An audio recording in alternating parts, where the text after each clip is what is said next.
Bismillahirrahmanirrahim. Kembali di channel Robby Delpis. Kali ini saya ingin membahas tentang Alek Fastur ya, asisten pelatih timnas Indonesia yang mencoba memberikan interpretasi ya atas kira-kira taktik apa yang akan digunakan oleh Alek Fastur ya. Nah, ini dilansir dari kompas.com ya. Nah, judulnya adalah Filosofi Alek Fastur. Menang itu nomor satu, ya interpretasi di atas formasi. Nah, Alek Fastur telah memulai tugasnya sebagai asisten pelatih timnas Indonesia. Fastur adalah tipe pelatih yang mengutamakan kemenangan. Alek Fastur menginjakan kaki di Indonesia pada Sabtu tanggal 1 bulan Februari 2025. Ia mengabarkan kedatangannya melalui media sosial. Nah, Fastur mengunggah foto Stadion Gelora Bung Karno di Instagram disertai keterangan baru sampai di Jakarta. Pelatih 58 tahun itu langsung disibukkan oleh sejumlah agenda di Indonesia. Pada Minggu 2 Februari 2025, Fastur menemani pelatih timnas Indonesia Patrick Kluivert memantau laga Liga 1 2024-2025 antara Persija Jakarta melawan PSBS Biak. Dalam laga itu hadir pula dua asisten pelatih timnas Indonesia lain yang membantu kinerja Kluivert, yaitu Gerald van den Berg dan Denny Lanzat. Kamera televisi menangkap Alek Fastur dan Gerald van den Berg sibuk membuat catatan. Terlepas dari apa isi catatan itu, Fastur dikenal sebagai ahli strategi yang siap mengupayakan cara terbaik untuk meraih kemenangan. Ia menyatakan filosofinya itu dalam sebuah program bincang-bincang The App Trap di stasiun televisi Belanda ya, Love Televisi baru-baru ini. Saya selalu melihat diri saya sebagai ahli strategi. Saya pastinya ingin menang di setiap pertandingan, tegas Fastur ya.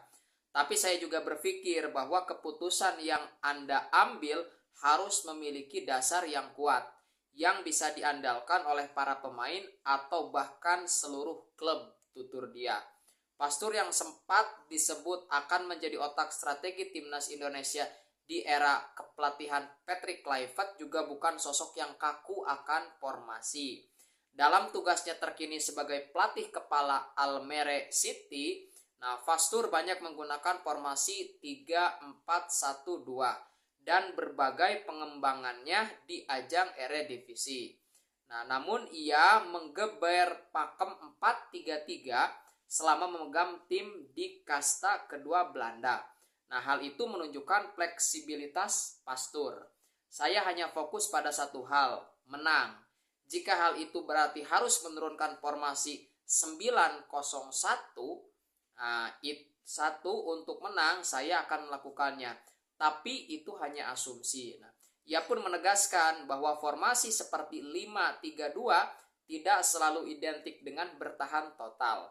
Bagi Fastur, hal terpenting adalah interpretasi tim terhadap taktik yang diterapkan. Formasi 5-3-2 tidak harus selalu bertahan total. Itu tergantung bagaimana cara Anda memainkannya, ucapnya terkait skema yang kerap dipakai timnas Indonesia di era kepelatihan Sintayong itu. Alek Fastur yang menjadi bagian dari kepelatihan Patrick Kluivert meski bergegas untuk mempersiapkan timnas Indonesia menghadapi dua laga krusial kualifikasi Piala Dunia 2026 pada Maret 2025. Timnas Indonesia asuhan Patrick Kluivert dijadwalkan menghadapi Australia pada 20 Maret 2025 dan Bahrain 25 Maret 2025. Timnas Indonesia ditargetkan untuk lolos ke Piala Dunia 2026. Itu adalah tugas besar yang harus kami hadapi dan kami tidak punya banyak waktu. Tapi kami akan berusaha sebaik mungkin, ujar Fastur yang pernah mengantar Sparta Rotterdam dan Almere City promosi ke Eredivisie ya. Oke, ada beberapa hal yang perlu kita ulas ya dari apa yang disampaikan oleh Alek Fastur ya. Yang pertama adalah soal filosofi formasi ya atau interpretasi formasi. Alex Fastur tampaknya terlihat bahwa dia mengutamakan kemenangan. Jadi hasil akhir itu menjadi hal yang menentukan. Ya, kenapa poin ini kemudian di-highlight ya atau dikatakan? Karena setiap pelatih kan punya filosofi permainannya berbeda ya, filosofi permainan yang berbeda. Nah, ada pelatih yang punya filosofi tetap mempertahankan filosofi permainannya. Ya, misalnya untuk main cantik ya, main cantik itu kan menarik gitu ya. Nah, tetapi kadang-kadang permainan yang menarik itu berbeda dengan hasil yang diharapkan. Nah, jadi kadangkala ada tim yang bermain secara cantik, secara bagus, tetapi ternyata secara hasil tidak ya. Nah, dan itu identik disematkan pada filosofi permainan yang dominan bola atau yang dikenal dengan ball possession. Kita sedikit flashback ke belakang di era pelatih timnas Indonesia ya. Bagaimana ketika coach Luis Milla itu kan menangani timnas Indonesia pada 2017-2018. Pada saat itu secara hasil memang coach Luis Milla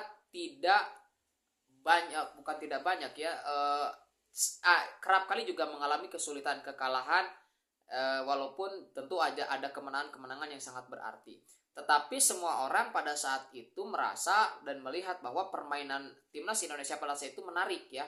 Oke, bagaimana bermain tiki taka dari kaki ke kaki. Nah, walaupun secara hasil lagi-lagi ya tidak sebagus yang diharapkan, tetapi segi permainannya menarik. Nah, itu ya. Itu ketika era timnas Indonesia di bawah coach Luis Milla. Nah, apa? Karena coach Luis Milla filosofinya memang adalah dominan ke bola, dan itu yang diterapkan di Persib Bandung ketika melatih Persib Bandung ya 2022-2023. Ya, pada saat itu bahkan Persib Bandung kan bisa mencapai 15 pertandingan tanpa kekalahan, walaupun kemudian di akhir musim ya merosot ya, melempem dan banyak kebobolan ya. Tetapi secara permainan itu Persib menjadi salah satu tim yang dominan dan menarik ya memang untuk dilihat pada saat itu. Nah, sedangkan ketika coach Alex Fastur ya asisten pelatih ini mengatakan bahwa nomor 1 yang menang, ini juga mengingatkan kita pada apa yang dikatakan oleh coach Bojan Hodak.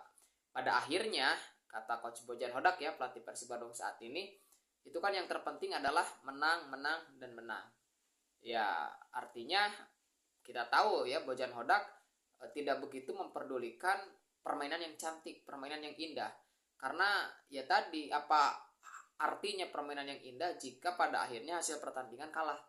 Berbeda ketika permainannya tidak oke dalam arti tidak begitu menarik, tetapi kemudian bisa memenangkan pertandingan. Barangkali itu pesan yang ingin disampaikan oleh Alex Fastur. Jadi kemenangan itu menjadi hal nomor 1 gitu ya. Nah, kemudian Alex Fastur juga mengatakan gitu ya bahwa taktik itu dari segi formasi itu, interpretasi formasi itu tidak melulu identik dengan satu hal.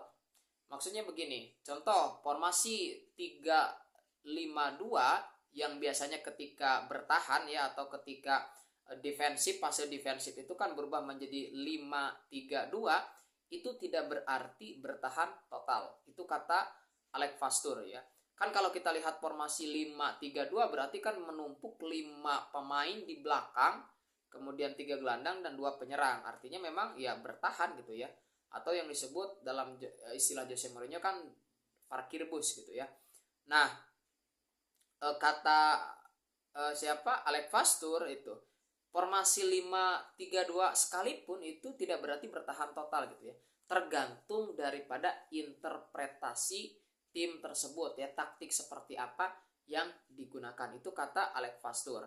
Dan fleksibilitas taktik, fleksibilitas formasi Alex Fastur itu terbukti di dalam perjalanan karirnya ya.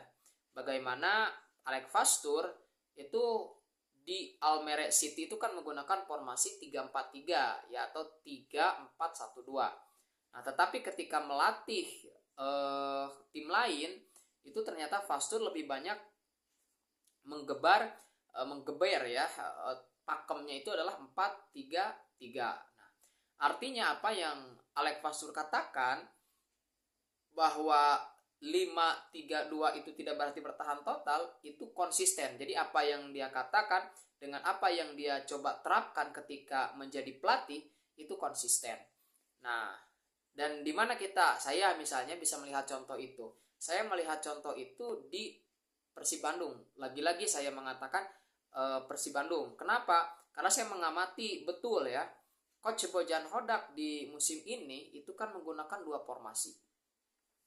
Satu formasi andalan di musim lalu 4-3-3 yang biasanya dirinci menjadi 4-2-3-1 dengan menaruh dua double pivot ya, defensive midfielder.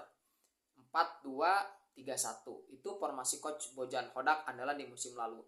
Tetapi di musim ini 5-6 pertandingan Coach Bojan Hodak menerapkan formasi 3-4-3 sama seperti apa yang digunakan oleh Coach Sintayong. Persib di era Luis Milla 2022-2023 formasinya adalah 3-4-3. Nah, 3-4-3 versi Luis Milla adalah ball possession. Jadi formasi 3-4-3 dengan penguasaan bola ya. 3-4-3 yang diterapkan oleh Coach Sintayong itu juga adalah defense counter ya. Jadi tidak begitu menguasai bola. 3-4-3 yang digunakan oleh Coach Bojan Hodak juga tidak begitu dominan pada bola ya. Jadi reaktif, sepak bola pragmatis. Nah, artinya bukan soal formasi 4-3-3, 4-4-2 atau 3-4-3 seperti yang dikatakan oleh Alex Fastur, tetapi interpretasi daripada formasi itu sendiri. Apakah lebih ke penguasaan bola, total football, sepak bola menyerang atau ball possession, atau lebih kepada defense counter gitu ya, sepak bola reaktif, sepak bola pragmatis. Jadi saya ingin mengatakan bahwa apa yang dikatakan oleh Alex Fastur dengan apa yang diterapkan oleh beberapa pelatih lain pun pengalaman Alex Fastur ketika melatih tim A, B, C dan seterusnya itu sama sekali tidak ada pertentangan. Artinya konsisten dengan apa yang dikatakan. Ketika Alex Fastur mengatakan yang terpenting adalah kemenangan, kemudian 5-3-2 itu bukan berarti bertahan total, ada contoh yang diberikan oleh Alex Fastur sendiri dan ada contoh penerapan ketika bicara pelatih yang lain. Seperti tadi 3-4-3 versi Luis Milla itu berbeda dengan 3-4-3 versi Coach Bojan Hodak gitu ya, seperti itu. Jadi formasi itu di balik formasi itu filosofinya adalah apa interpretasi daripada formasi itu sendiri. Jadi itu ya, untuk menilai bagaimana filosofi permainan seorang pelatih ya bukan berpatok pada formasi apa yang digunakan, tetapi bagaimana pelaksanaan formasi itu fleksibilitasnya di atas lapangan ya, seperti itu. Baik, itu ya, kita akan menanti seperti apa strategi yang akan dilakukan oleh Alex Fastur bersama timnas Indonesia. Apakah dia akan benar-benar menggunakan formasi 901 gitu ya, dalam artian ya hampir sama dengan apa yang dilakukan oleh Coach Sintayong gitu ya, hanya saja tadi apakah interpretasinya sama atau berbeda. Yang pasti Alex Fastur menekankan satu hal, bahwa apapun interpretasi yang apapun formasi yang digunakan, nah interpretasinya harus jelas gitu ya, seperti apa.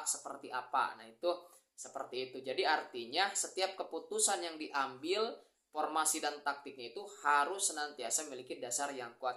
Artinya Fastur ketika menerapkan formasi itu pasti memiliki dasar yang kuat. Kenapa pemilihan formasi seperti itu, pemain seperti itu, dan strategi yang digunakan seperti itu. Oke, kita lihat nanti seperti apa permainan yang akan ditampilkan oleh timnas Indonesia, apa formasinya, kemudian filosofi permainannya seperti apa. Kita tunggu ya di pertandingan nanti di bulan Maret ya, seperti itu. Oke, gimana pendapat teman-teman mengenai Alex Fastur ini ya? Kira-kira seperti apa taktik yang akan digunakannya? Boleh disampaikan di kolom komentar.